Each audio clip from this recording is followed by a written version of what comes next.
Ok, amados, iremos começar agora o estudo do capítulo 3. O capítulo 3 fala sobre a punição de Israel e Judá. Eu vou ler, como eu faço nos outros capítulos, depois passarei explicando versículo por versículo. Então, iniciando no versículo 1. Ouve a palavra que o Senhor fala contra vós outros, filho de Israel, contra toda a família que fiz subir da terra do Egito, dizendo: de todas as famílias da terra somente a vós outros vos escolhi, portanto vos punirei por todas as vossas iniquidades. Andarão dois juntos se não houver entre eles acordo? Rugirá o leão no bosque sem que tenha presa? Levantará o leão sozinho no covil a sua voz, se nada tiver apanhado? Cairá a ave no laço em terra, se não houver armadilha para ela?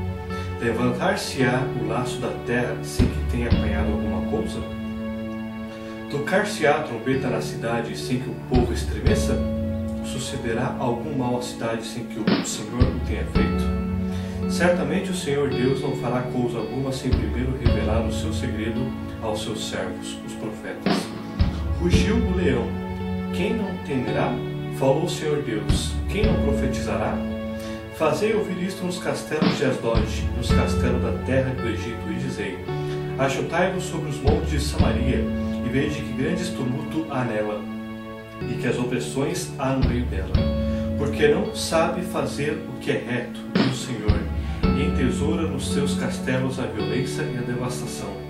Portanto, assim diz o Senhor Deus: um inimigo secará a tua terra, derribará a tua fortaleza, e os teus castelos serão saqueados. Assim diz o Senhor: como o pastor livra da boca do leão as duas pernas, ou um pedacinho da orelha, assim serão salvos os filhos de Israel, que habitam em Samaria, com apenas o canto da cama e parte do leito.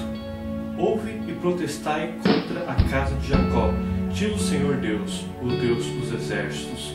No dia em que eu punir Israel por causa das suas transgressões, visitarei também os teus altares em Betel.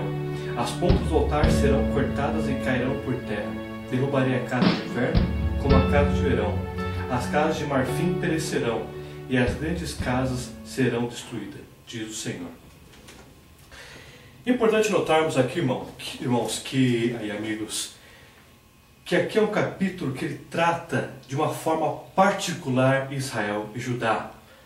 Enfim, toda a casa de Israel.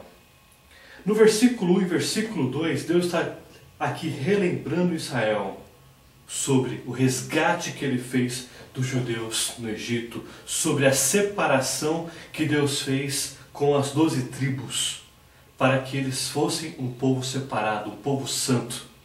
Então vamos repetir aqui o versículo 1. Ouve a palavra que o Senhor fala contra vós outros, filhos de Israel, contra toda a família que fiz subir da terra do Egito, dizendo: de todas as famílias da terra somente a vós outro vos escolhi, portanto vos punirei por todas as vossas iniquidades. Então vamos separar aqui o versículo 1 e 2.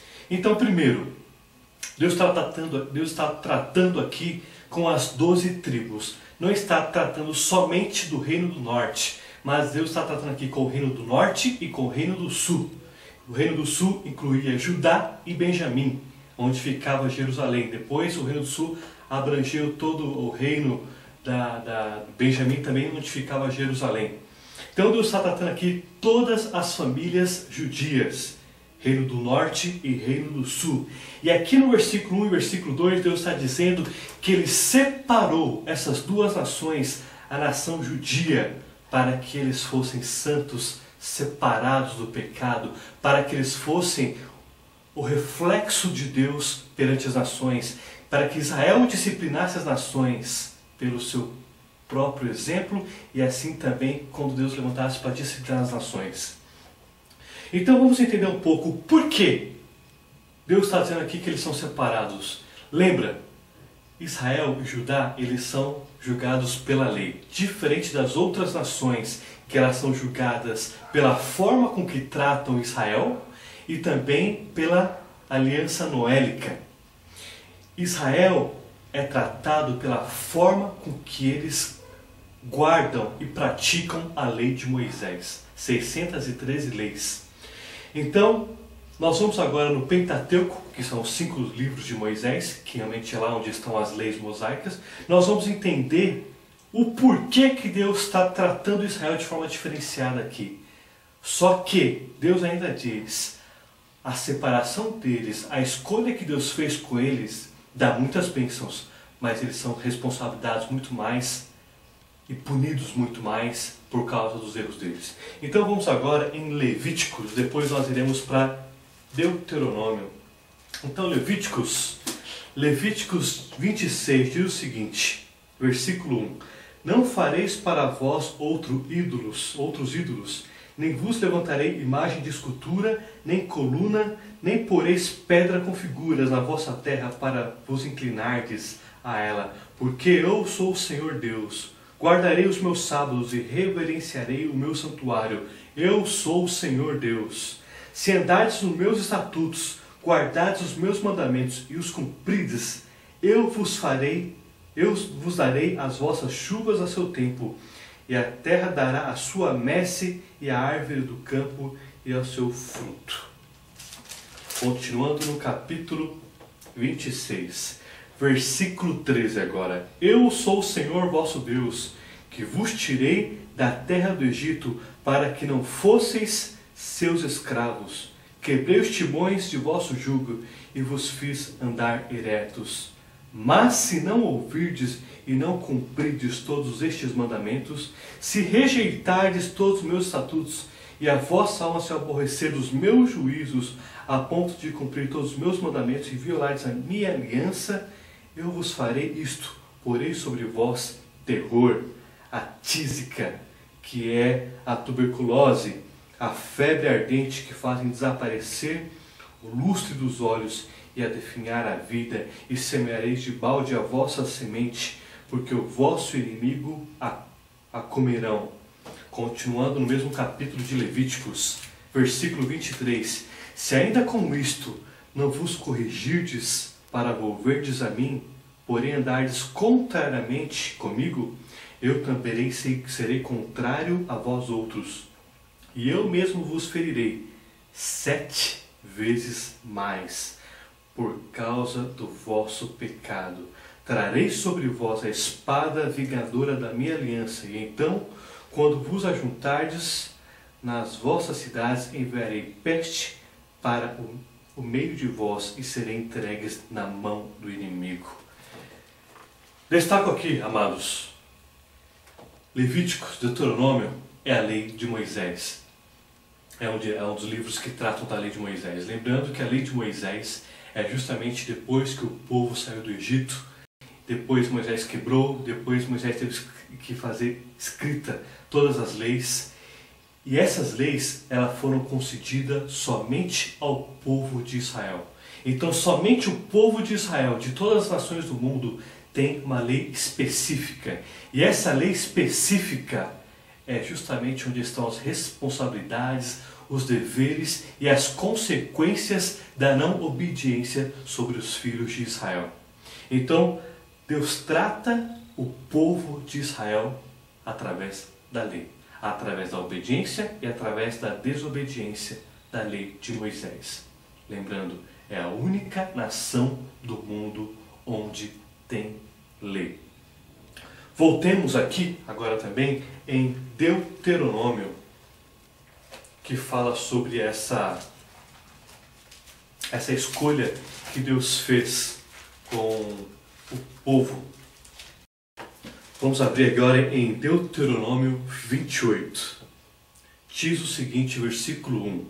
Se atentamente ouvires a voz do Senhor teu Deus, tendo cuidado de guardar todos os seus mandamentos que hoje te ordeno, o Senhor teu Deus te exaltará sobre todas as nações.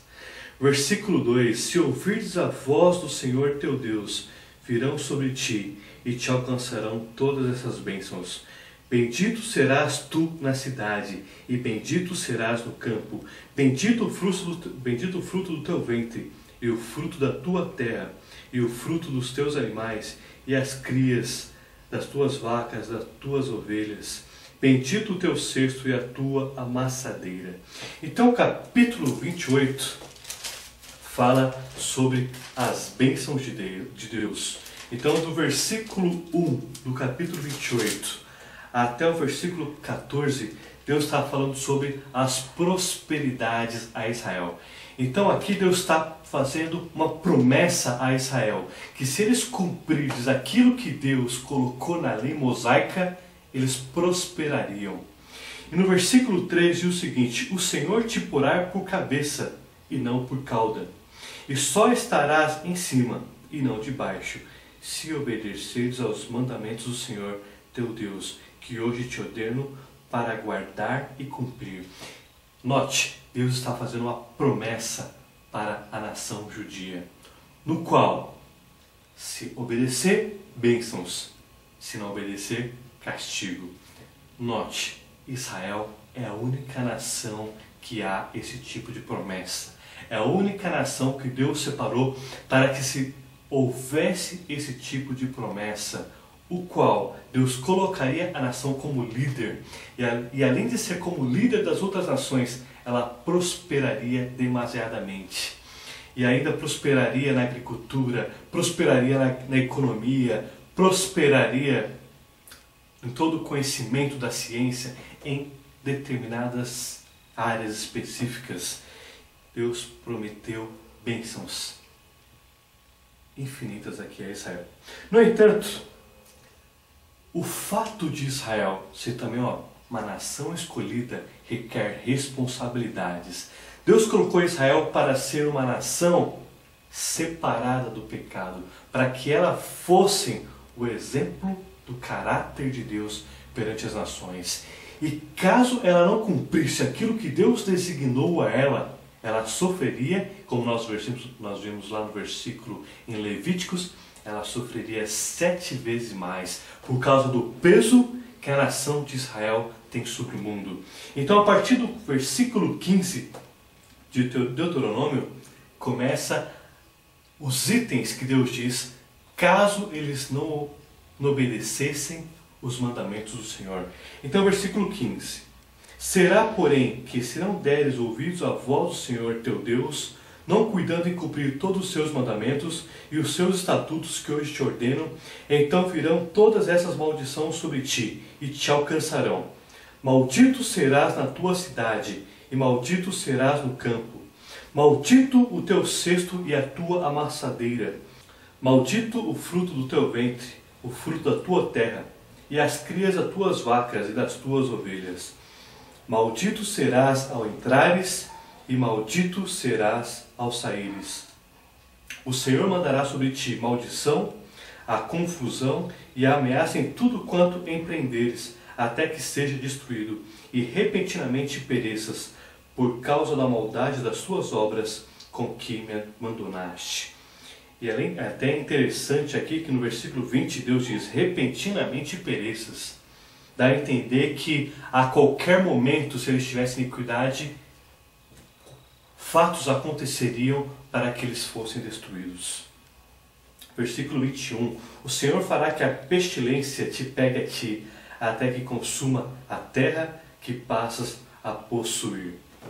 Então, voltando a Amós, daqui Deus está dizendo, ouve a palavra do Senhor, fala contra vós outros, filhos de Israel, contra toda a família que fiz subir da terra do Egito, dizendo, de todas as famílias da terra, somente a vós outros vos escolhi, portanto eu vos punirei por todas as iniquidades.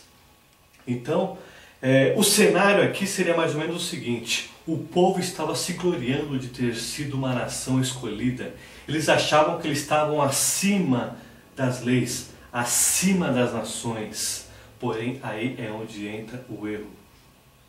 Se você voltar lá no capítulo 2, houve um momento que a nação dizia aos profetas, não falem, não profetizem.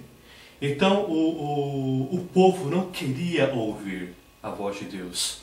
O papel do profeta aqui não é castigar a nação, é advertir a nação, mostrar o que a nação está errando, para que eles possam se arrepender e Deus conceder o teu perdão a tua misericórdia e ele voltar a abençoar a nação. Mas o povo não queria ouvir. Eles diziam: não falem, não profetizem, profetas. Então eles não estavam concordando com o que os profetas diziam, lembrando que era um cenário de extrema prosperidade em vários segmentos, mas havia corrupção em excesso, juízes vendendo pobres por causa de sandália, todo aquele cenário que eu já expliquei no capítulo 2. Então note, os profetas aqui, eles não estavam sendo ouvidos, eles eram ignorados e aquilo repercutia perante o povo, lembrando que o povo ia até a Betel para praticar idolatria, para idolatrar outros deuses. Então, as duas irmãs, Israel, o reino do sul e o reino do norte, estavam juntas, unidos para praticar a iniquidade. O papel do profeta aqui é advertir a nação para que houvesse o arrependimento, mas o povo não queria ouvir os profetas. Então, todos os privilégios que eles tinham iam ser retirados naquele momento, no sentido das nações se levantariam contra eles para discipliná-los, para castigá-los.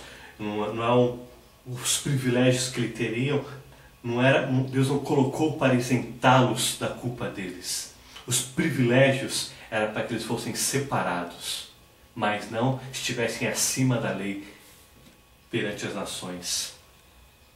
Então, Amós estava testemunhando a idolatria e todo o sistema apóstata de adoração, e o povo se unia para adorar em Betel. Versículo 3. Andarão dois juntos se não houverem entre eles acordo? Aqui, do versículo 3 ao versículo 6, Deus faz perguntas. Através dessas perguntas, Deus está dizendo o seguinte: por acaso eu estarei com vocês? Estaremos juntos se vocês não estão ao meu favor?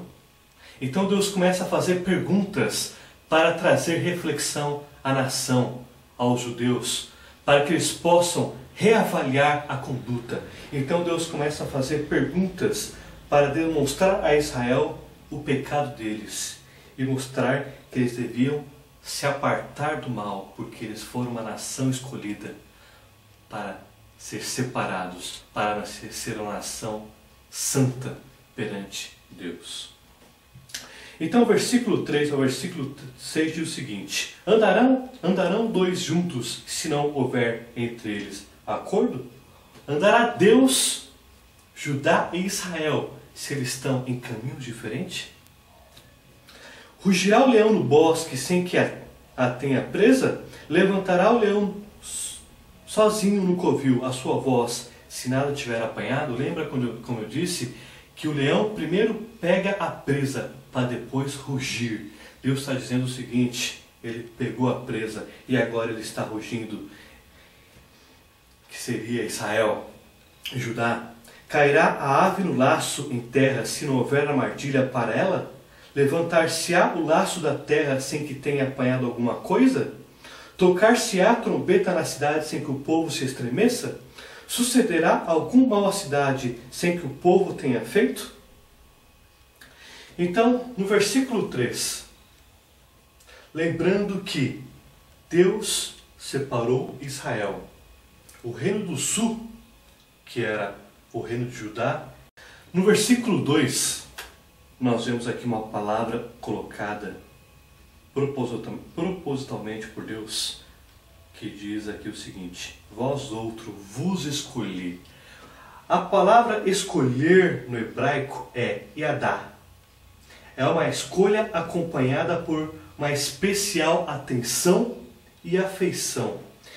Vamos entender mais o que seria isso. Vamos abrir a Bíblia em 1 Samuel 3, 7. Porém Samuel ainda não conhecia o Senhor, e ainda não lhe tinha sido manifestada a palavra do Senhor. O Senhor, pois, tomou a chamar a Samuel pela terceira vez. E ele se levantou e foi a Eli e disse: Eis-me aqui, pois tu me chamaste. Então entendeu Eli que era o Senhor quem chamava o jovem. A palavra Yadá no hebraico, ela trata de uma forma especial. Então, quando Deus está empregando aqui esta palavra no versículo 2, Ele está dizendo o seguinte: eu vos escolhi de uma forma especial, de uma feição diferenciada. Esse contexto nós entendemos lá com o profeta Samuel, o qual Deus chamava Samuel. E ali era algo mais íntimo, mais algo particular entre Deus e Samuel. Deus está colocando esse mesmo contexto, esse mesmo verbo aqui hebraico, para entender a especificidade de Israel e Deus. Então, Yadá, ela é uma escolha acompanhada por uma atenção e afeição especial. É algo que existe uma intimidade. Então, Deus separou Israel para isto, para ser santos. Então, os privilégios da nação não os isentavam de ser disciplinados, como eles pensavam na época. Eles achavam que eles estariam acima da lei e não seriam punidos pelos pecados. Então, do versículo 1 e versículo 2, Deus trata sobre o povo escolhido, a nação eleita, a separação entre Israel e o mundo. Agora, no versículo 3 ao versículo 8, Deus trata do povo exortado. E aí entra as perguntas: andarão dois juntos se não houver entre eles acordo?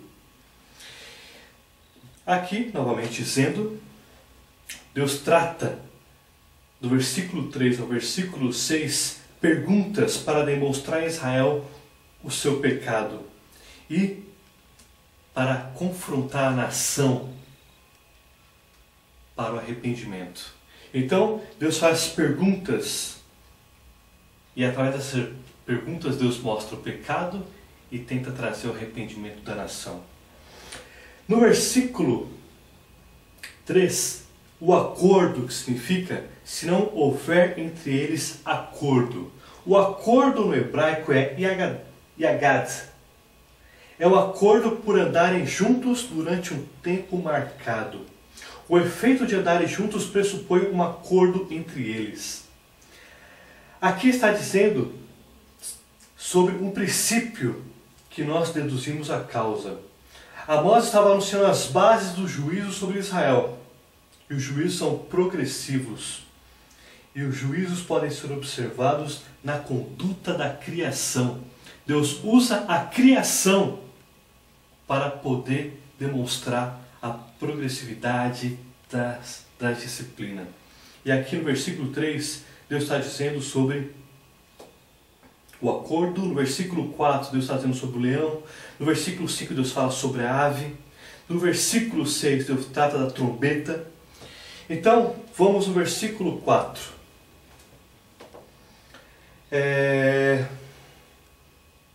Levantará o leãozinho no covil, a sua voz, se não tiver apanhado. Nós vamos entender aqui como um princípio profético. O que seria esse princípio profético no versículo aqui? Seria algumas regras pré-determinadas de como Deus está aplicando a profecia, o intuito da profecia sobre Israel.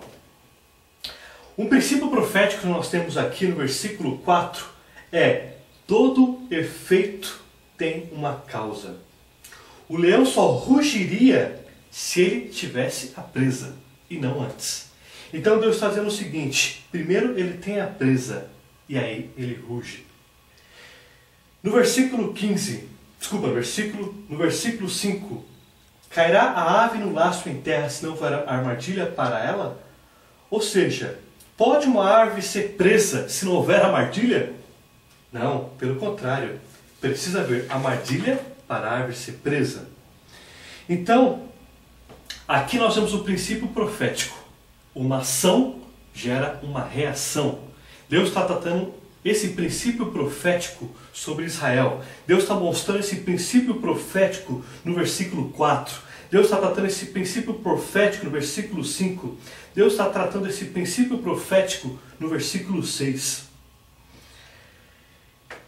E o mais interessante ainda, o acordo, essa palavra no hebraico citada no versículo 3, existe um acordo para que pessoas andem juntas, mas aqui não está enfatizando o tempo. Esse tempo, ele pode ser um tempo marcado. Ou seja, esse acordo, a qualquer momento, ele poderia ser alterado. É algo eminente. Então Deus está dizendo que através dessa palavra no hebraico, que quando houver desobediência, a qualquer momento, eminentemente, haveria uma reação por causa da ação de Israel e de Judá. Então olha que interessante, a palavra em hebraico, que é Yagadat, ela expressa um acordo. Esse acordo é um tempo marcado. E a qualquer momento essa data marcada seria alterada de forma eminente. Então, se Israel não obedecesse à lei mosaica, eminentemente haveria uma reação por causa de sua ação, que é um princípio profético que Deus colocou aqui no versículo 3, versículo 4, versículo 5, versículo 6, que diz o seguinte, esse princípio profético: todo efeito tem uma causa. A presa só poderia ser apanhada por causa da armadilha. Então, novamente, o resultado de uma ação. No versículo 6, tocar-se-á a trombeta na cidade sem que o povo se estremeça? Sucederá algum mal à cidade sem que o Senhor o tenha feito? Estremecer, no hebraico é sharat, onde o tremer dos seres humanos são idênticos a um terremoto. Vamos entender mais sobre isso. 1 Samuel 14, 15. 1 Samuel 14, versículo 15.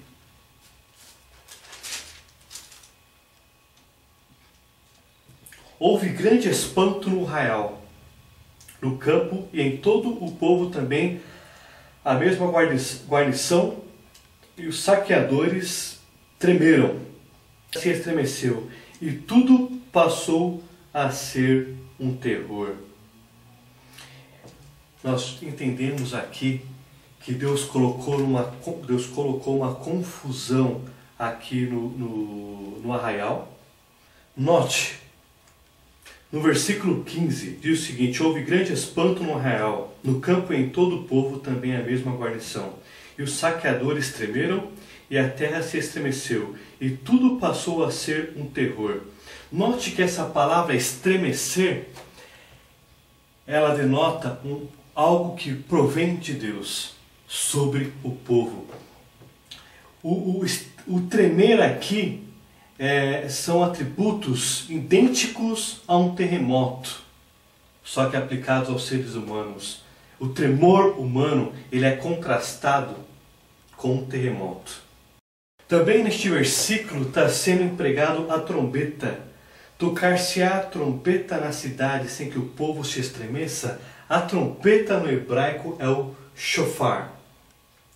É um som característico de um alarme que avisa quando o inimigo está se aproximando. Então o shofar, ele tanto é usado quando o inimigo se aproximava para alertar o povo sobre o perigo iminente, tanto para algumas festas ou para dar algum aviso ao povo. Então o shofar, ele era utilizado para alarme, para alguma declaração ao povo, para algum tipo de festa. E aqui Deus está dizendo o seguinte: tocará a trombeta na cidade sem que o povo se estremeça. Ou seja, quando as pessoas ouviam o shofar, elas já estavam com medo. O que será que está vindo? Será os inimigos que estão se levantando? Será um aviso que vai interferir na nossa política, na nossa segurança?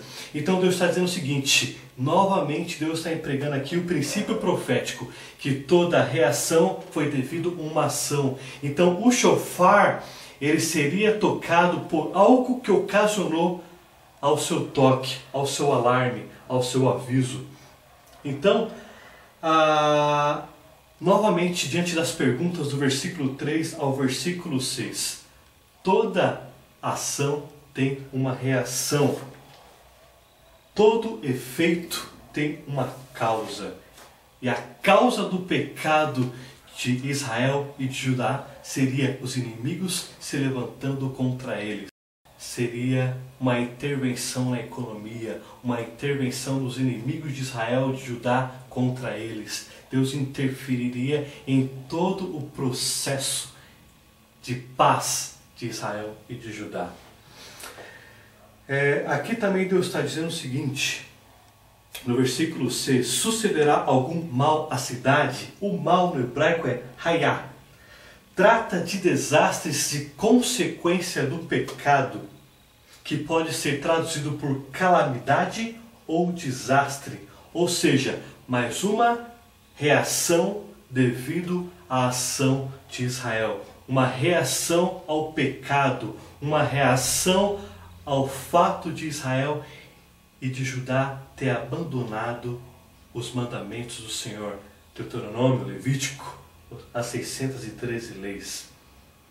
Então a trombeta também, o shofar, ele é um instrumento de corneta de chifre de carneiro que, segundo os rabinos, mostram os propósitos que ela pode ser empregada. Pode ser usada para chamar o povo ao arrependimento, mostrar que o Senhor tem uma aliança com Israel, para confundir Satanás por ter uma predileção em acusar Israel. O shofar é usado também no Ano Novo, lembrando o sacrifício ordenado por Deus, que Deus fez aliança com Abraão. E também é usado no Yom Kippur, que é o dia do perdão. Ele é soprado para lembrar a vinda do Messias. Então, todo esse contexto, Deus está dizendo o seguinte: o shofar seria tocado porque os inimigos atacariam Israel de forma, e Judá de forma iminente. Então, Deus está usando a palavra trombeta porque seria a consequência do pecado, que eles seriam atacados de forma iminente. Deus está usando o mal, no hebraico, quer dizer o seguinte: consequência do pecado de Israel e de Judá por ter abandonado. E aqui Deus está dizendo o seguinte, que as coisas acontecem numa cidade, no caso, naquele povo de Israel e de Judá. Não somente consequências do dia a dia, mas Deus está dizendo o seguinte: Deus tem o controle sobre todas as coisas. Deus tem o controle sobre a vida. Deus tem o controle sobre a guerra. Deus tem o controle sobre a prosperidade. Deus tem o controle sobre a pobreza. Deus tem o controle sobre Israel. Deus está dizendo o seguinte aqui, que nada das coisas que aconteceriam em Israel era simplesmente por decisões humanas, mas Deus tinha o controle sobre Israel e Deus interviria sobre todos os parâmetros de Israel por causa do pecado. Assim como também Deus intervém na nação de Israel por causa da obediência. Então Deus vai tratar aqui de forma eminente, consequência de abandonar a lei, e Deus avisaria o porquê, e Deus no caso avisou o porquê que aquilo estava acontecendo. Então Deus enviou Amós para profetizar, para trazer o arrependimento à nação. Mas o povo queria que os profetas se calassem. Eles queriam que os profetas não se manifestassem perante a iniquidade deles. Versículo 7. Certamente o Senhor Deus não fará coisa alguma sem primeiro revelar o segredo aos seus servos, os profetas. Nós vemos aqui mais um princípio profético sobre Israel. Depois eu vou explicar no próximo versículo, no hebraico, o que está sendo usado aqui no versículo 7, que fala o Senhor Deus, que neste versículo está usando Adonai Jeová. No versículo 8 também está usando Adonai Jeová, mas eu vou explicar isso no versículo 8.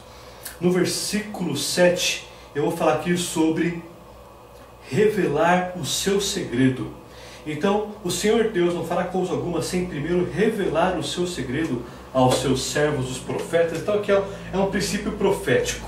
Segredo, no contexto hebraico, quer dizer conselho entre amigos. É quando Deus tem um relacionamento íntimo com uma pessoa, com um determinado grupo de pessoas, o qual Ele dá conselhos para esse grupo, buscando arrependimento, buscando um relacionamento mais profundo com isso. Então, o que ele está buscando aqui? Vamos entender lá em Jeremias, o contexto dessa palavra aqui. Jeremias capítulo 23, versículo 22. Mas se tivessem estado no meu conselho, então teriam feito ouvir as minhas palavras ao meu povo e o teriam feito voltar do seu mau caminho e da maldade das suas ações. Versículo 23. Acaso sou Deus apenas de perto, diz o Senhor, e também não de longe? Primeiro ponto, aí entra exatamente no contexto do capítulo 3. O povo se achava que Deus só falava com Israel, que somente eles estariam acima da lei, que eles não seriam castigados pelas suas iniquidades, pelos seus maus caminhos. Primeiro ponto aqui nesse contexto, Deus mostra que o conselho dele é pessoas que ouvem os seus conselhos, que buscam arrependimento, que querem ter um relacionamento mais íntimo com Deus de Israel. Então, esse contexto aqui de revelar o seu segredo é você estar diante de Deus de uma forma íntima e ouvir o que Ele quer, de você se arrepender, de buscar os seus caminhos. E Deus ainda diz, Ele não é um Deus apenas de perto, mas é um Deus também de longe. Esse é o contexto do versículo 7. Fará coisa alguma sem primeiro revelar o seu segredo aos seus servos no seu conselho. Então no versículo 8 agora, nós vamos falar sobre rugiu o leão, quem não temerá? Falou o Senhor Deus, quem não profetizará? Deus está empregando aqui neste versículo Jeová Adonai. Novamente Deus está empregando aqui um desastre ou um juízo, consequência do pecado. E Deus está usando a palavra Jeová aqui, porque Jeová é aquele qual Deus busca o homem para julgar e ao mesmo tempo prover meios para o seu arrependimento. Então o contexto de Jeová é esse o significado. Deus julga o homem, mas promove meios para o seu arrependimento e restauração. E Adonai é o nome que Deus revela ser possuidor de servos submissos e dependentes da sua graça. Então no versículo 8, Deus está dizendo o seguinte: rugiu o leão, quem não temerá? Então Deus está dizendo o seguinte: um aviso está sendo dado à nação, o qual ele já tem a presa e ele vai atacar. Mas também Deus está dizendo, Jeová Adonai, Deus está buscando o homem através de seus profetas para que eles possam se arrepender, para que eles possam ser restaurados, para que eles possam, enfim, desviar dos seus maus caminhos. E Deus é o Adonai, é aquele que ele tem servos que querem estar dependentes da sua graça, que quer ser submisso. É interessante que nesse contexto Deus também usa no versículo 7 Jeová Adonai. No versículo 7 Deus está aqui no conselho entre amigos. Ele está expondo o que Ele quer do seu povo, do que Ele quer dos seus profetas. É algo íntimo, é algo profundo. O Adonai, Jeová Adonai, ele está até complementando o contexto aqui do versículo 7, que ele revela aos seus amigos. Ele quer dos seus amigos o arrependimento, ele quer que busque ele, que seja dependente da tua graça. E o versículo 8 exatamente diz isso. quem não profetizará? Deus está dizendo o seguinte: buscai a mim, sejam dependentes da minha graça, sejam dependentes, porque eu estou com a presa, e o leão rugirá, porque o povo tem abandonado o meu conselho. Versículo 9: Fazei ouvir isto nos castelos de Asdod, e nos castelos da terra do Egito, e dizei: Ajuntai-vos sobre os montes de Samaria, e vede que grandes tumulto há nela, e que há opressores no meio dela. O Asdod e Egito, representando os pagãos, são convocados como testemunha do castigo de Israel. Em vários cenários da Bíblia que Deus disciplina nações, castiga nações, Deus convoca testemunhas para testemunhar o porquê que a nação está sendo disciplinada. Então agora Deus chamou nações gentílicas para testemunhar aquilo que aconteceria com Israel, com o povo escolhido.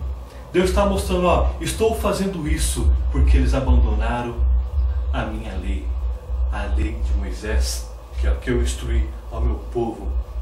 Então, tumulto em hebraico é meruma, que é confusão, que quer dizer pânico, alvoroço. É algo que Deus coloca confusão, Deus coloca alvoroço. Então, o contexto empregado aqui é que Deus está colocando sobre Israel, sobre Judá, sobre os dois reinos, norte e sul, confusão. E aqui os inimigos estão percebendo que há grandes tumultos nela, no meio dela há opressões. Vamos entender agora em Deuteronômio 7:23 mais sobre isso. Mas o Senhor teu Deus entregará-lhes e infligirá grande confusão até que sejam destruídos. Então, essa confusão ela não é gerada por seres humanos ou por eventos da natureza, mas é uma confusão trazida pelo Deus de Israel ao povo aqui do Reino do Sul e do Reino do Norte por ter abandonado. Então, fazei ouvir nos castelos, ou seja, fazei as nações do Egito e dos filisteus, sejam testemunhas daquilo que eu farei com os dois reinos por causa da desobediência. Eles não estão imunes ao castigo como eles pensam que estão. Novamente, Deus está disciplinando por causa da idolatria, da corrupção e a opressão em Samaria. É interessante notar que por Israel ser uma nação separada, as nações elas deveriam olhar para Israel como espelho. Elas deveriam olhar para Israel e falar: nós estamos em pecado, temos que buscar arrependimento. Então, as decisões de Israel influenciavam e influenciariam as nações. Então, as nações começaram a ficar confusas, porque elas não conseguiriam discernir mais o que é certo e o que é errado. Então agora Deus chamou as nações para mostrar que o que Israel estava fazendo era errado. Então elas testemunhariam isso. No versículo 10, Deus diz o seguinte: porque Israel não sabe o que é reto, diz o Senhor, e entesoura nos seus castelos a violência e a devastação. Note, aqui Deus está explicando novamente o porquê que Israel será castigado. É o princípio profético. Deus está dizendo as razões que Israel pecou e o que acontecerá com eles. Então, nós empregamos no começo do capítulo que foi a palavra acordo. O acordo ele não foi cumprido por parte de Israel e agora eminentemente haveria uma reação por causa da ação, que todo efeito tem a sua causa, que é o princípio profético. Então, Deus está dizendo o seguinte: Israel será penalizado, porque não sabe fazer o que é reto, e entesoura nos seus castelos a violência e a devastação. Então aqui no versículo 9 e no versículo 10, os povos são chamados para ser testemunha daquilo que Deus faria com Israel, porque eles abandonaram a lei. Deus traria confusão porque Israel abandonou a lei. Então as nações tinham dificuldade de entender o que é certo, porque Israel, que foi uma nação separada, praticava a iniquidade. E agora as nações seriam testemunhas porque a própria nação de Israel estava pecando. Então as nações aqui no versículo 10 e 9 foram convocadas a testemunharem. Agora, no versículo de 11 ao versículo 15, Deus trata do povo invasor. Então no versículo 11 e versículo 12, Deus está falando sobre os assírios que saqueariam Israel, deixando apenas restos de sua antiga prosperidade e poucos pedaços da carcaça que o pastor consegue arrancar de uma boca de um leão. Então, lemos, versículo 11: Portanto, assim diz o Senhor, um inimigo cercará a tua terra, derribará a tua fortaleza e os teus castelos serão saqueados. Deus está dizendo que a Assíria invadiria Israel. E aqui no versículo 12 Deus diz o seguinte: como o pastor livra da boca do leão as duas pernas ou um pedacinho da orelha, assim serão salvos os filhos de Israel que habitam em Samaria, com apenas o canto da cama e parte do leito. Deus está dizendo o seguinte, que apenas um pedacinho, sabe aquelas pernas, um pastor quando ele vai atrás do leão para tentar salvar ainda a ovelha, e ali o leão já abocanhou todo, já está só o pedacinho das pernas na boca do leão. Esse é o cenário. O pastor ele pegou as pernas que sobrou da ovelha e tomou para si. Deus está dizendo o seguinte, que apenas o pedacinho ali de Israel seriam protegidos, seriam na verdade preservados, a palavra correta, porque praticamente o corpo inteiro da ovelha, praticamente o corpo inteiro de Israel seria devastado pelos assírios. Então, lembrando que neste período o povo, os líderes viviam do luxo, viviam esbanjando suas propriedades. Então Deus está dizendo o seguinte, a Síria irá derribar a sua fortaleza, os teus castelos serão saqueados, e apenas uma parte ali seriam preservadas. Lembra? Por causa da lei abraâmica, por causa da lei da aliança davídica, que Deus preservaria os judeus para que pudessem vir o Messias, para que através de Israel todas as nações do mundo conhecessem o Messias. Então a bênção viria de Israel para o mundo, de Abraão para o mundo. A salvação viria daquele povo, daquele minguado ali para o mundo. Então, note, no versículo 12, o hebraico pode dar dois significados, ambos são aceitos. Note que no final do versículo 12, que diz o seguinte, que habitam em Samaria com apenas o canto da cama e parte do leito. Aqui podem ser dois significados, que quer dizer Damasque ou Damasco. Ambos são aceitos. Por quê? Porque haveria um remanescente aqui, que seriam preservados em Damasco, ou também pode ser Damasque, que é inclusive o que está sendo usado aqui na interpretação que eu estou usando aqui nessa Bíblia. E outra interpretação seria como colchão de seda, um lugar de descanso, né? Um colchão de seda, são as almofadas de sedas, que é Damasque. Então, ambos os lados da interpretação, elas não danificam o versículo.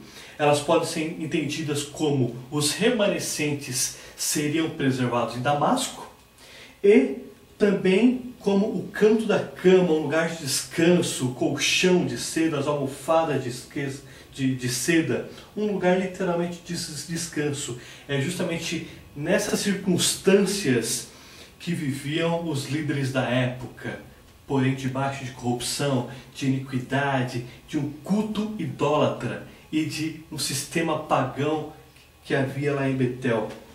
Então, ambos lados como não danificam, nessa Bíblia aqui ele está usando apenas que habitam em Samaria com apenas o canto da cama e parte do leito.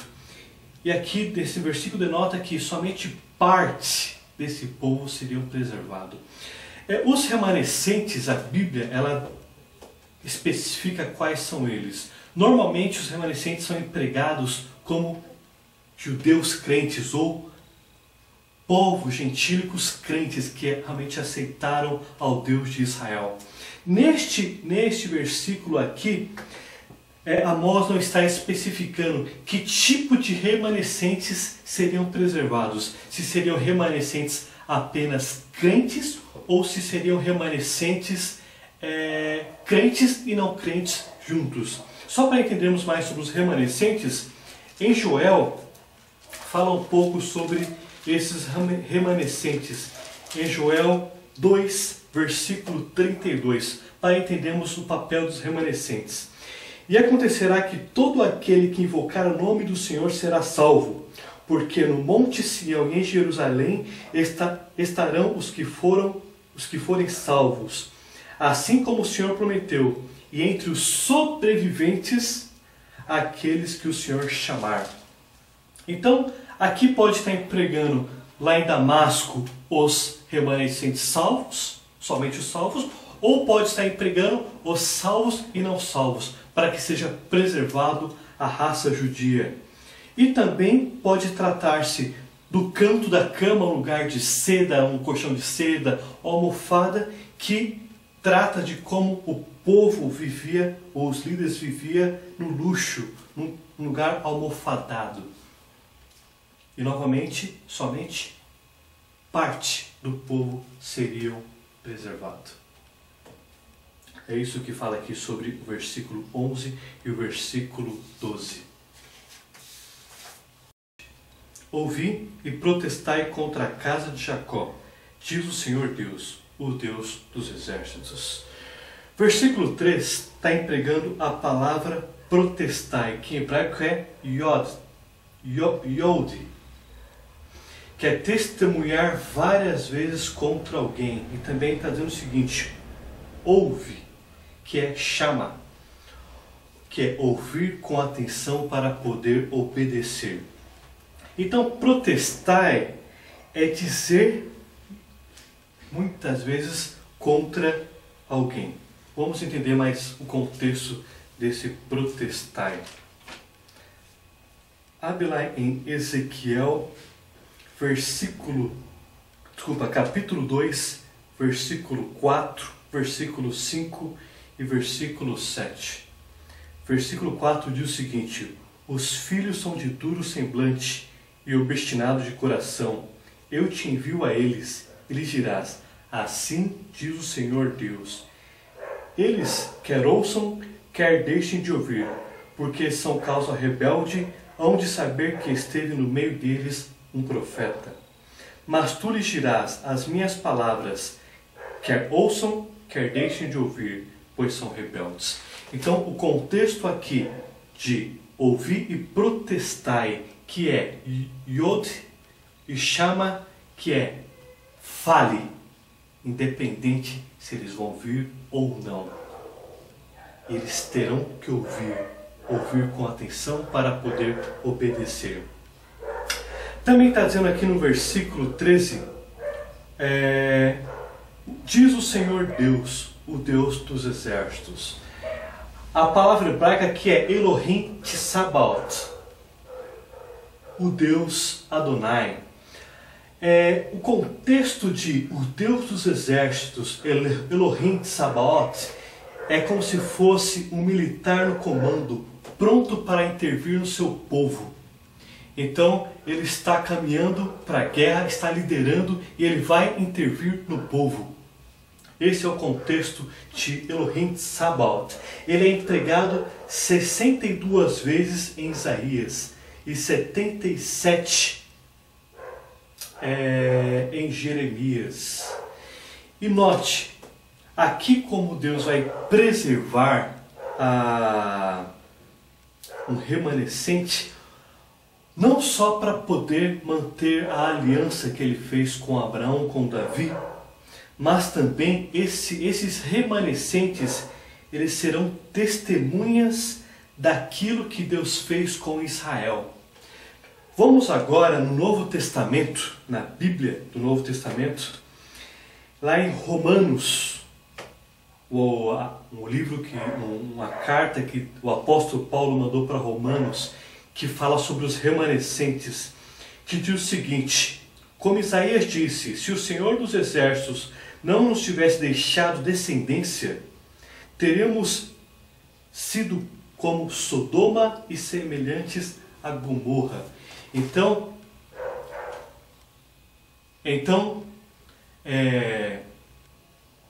os remanescentes teriam o papel de não só preservar a linhagem judia, mas como também testemunhar aquilo que Deus fez com o povo por causa da desobediência.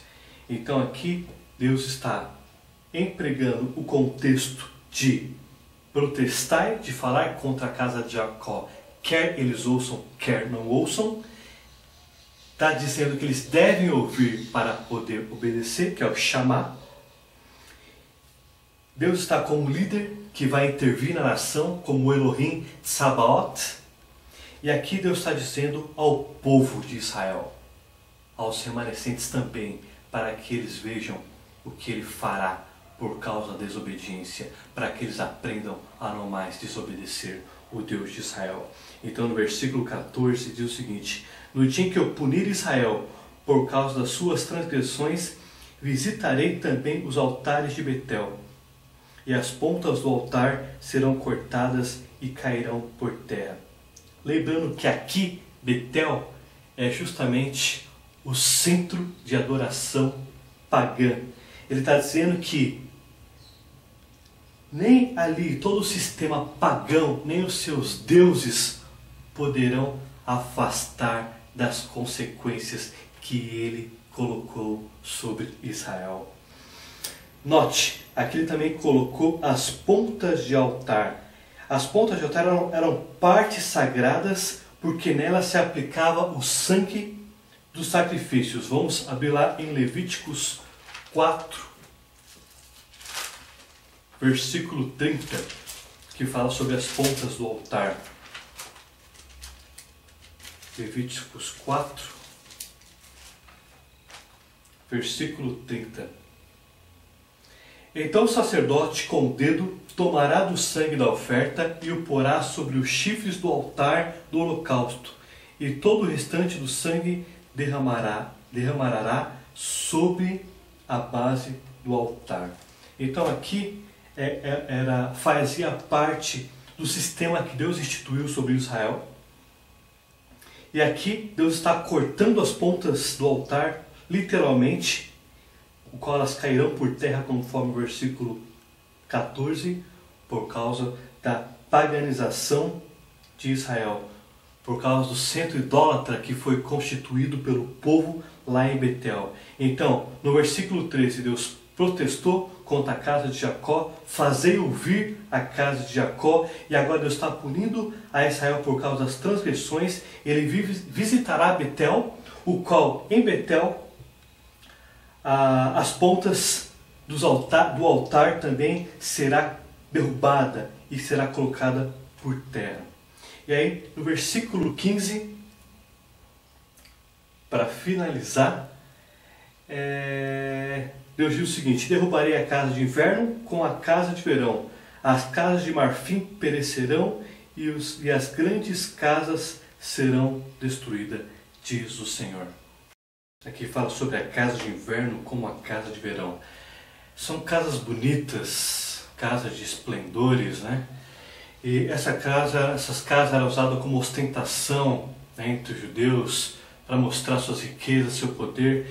E vamos destacar aqui que a ostentação também faz parte da idolatria.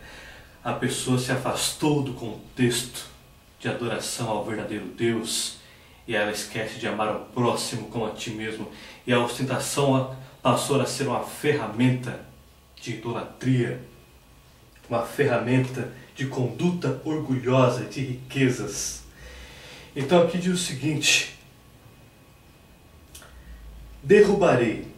Ela pode ser usada também como ferir, que é naká, que é ferir de morte. É como se fosse a vara de Moisés atuando nos sinais e nos prodígios. Nós podemos ver isso em Êxodo 7:17.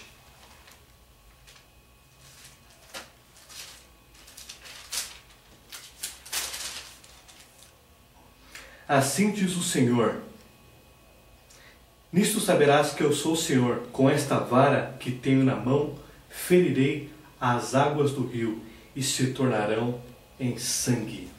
Olha o contexto da palavra ferir, que é o nacar, empregada aqui no versículo 15.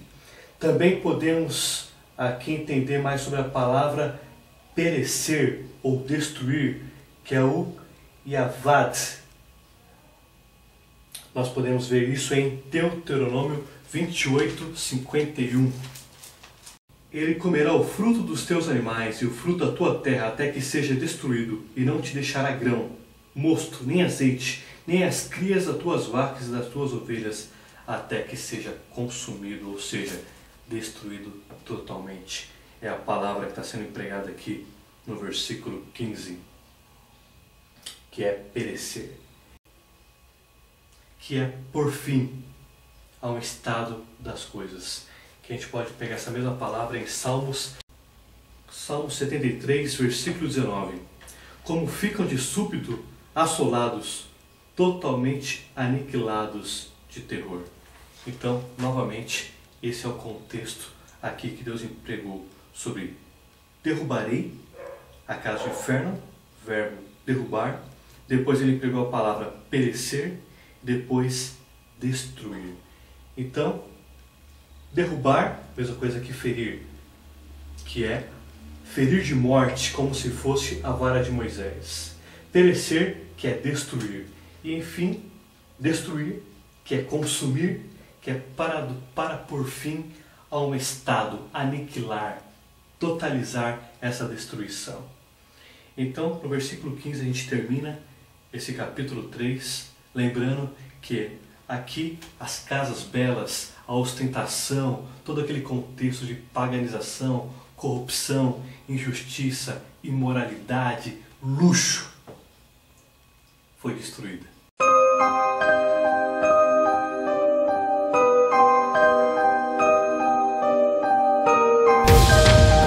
Stop. We want this attack that has killed so far 1,034 people. Mainly 90% of them are civilians, and the fact that a person is a civilian but at an age that makes